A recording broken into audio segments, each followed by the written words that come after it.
যে হালে বউ আর শাশুড়ি মিলে যুদ্ধ লাগে, জামাইরা শান্তি থাকতে পারেন না, এটাই সত্যি কথা। কেন ওই কথাটা বললাম?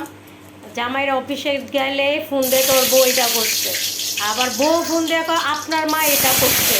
তো ছেলেটা কি চাকরি করবে না কি করবে আমি বুঝতে পারি না। সব খালি ছেলেদের টেনশন টেনশন টেনশন টেনশনে খুবই মারাত্মক। হ্যাঁ, বউ শাশুড়ির যুদ্ধে জামাইরই খুবই অবহেলা অবহেলা। জামাইয়ের নাই এক বিন্দু শান্তি, অফিসে গেলেও শান্তি নাই, বাইরে গেলে শান্তি নাই, খাইতে বইলে শান্তি নাই।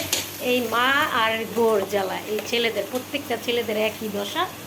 মার কথা কইলে বউ বলে মার ইয়া হয়ে গেছো, আর মার কাছে গেলে কইব বউর ইয়া হয়ে গেছো। মানে এখন ছেলেটা কি করবে বলার কোনো বাসা নেই। পরে লাস্টে কি উপায় হয়, ছেলেরা পরে মা আর বউয়ের জ্বালায় পরে কি হয় জড়িত হয়ে যায় ছেলেরা। তারপরে বউ কী করে, বউ আর শাশুড়ি মিল্লা তো লাগায় লাগায় ঝগড়া, আর সেই ঝগড়ায় ছেলে করে পরকিয়া। কি করব, শান্তি তো দরকার ছেলের।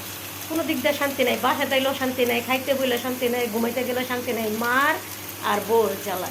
তাহলে ছেলেরা কি করব, শান্তি তো খোঁজার দরকার আছে।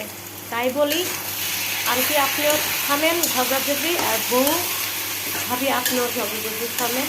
জামাই নিয়ে সংসার করেন সুন্দরভাবে, ঝগড়া সৃষ্টি থাকবেই, এই নিয়েই মানুষের জীবন।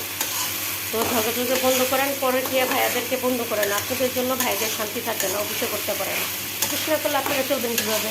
আর আপনারা তো কোনো কাজ নেই, খান আর দান আর ঘুরেন, আর কাপড় মাঞ্জা দিয়ে শাশুড়ি বউ ঝগড়া লাগান। আপনারা যদি চাকরি করতেন তাহলে আর ঝগড়া লাগতেন না, বুঝছেন?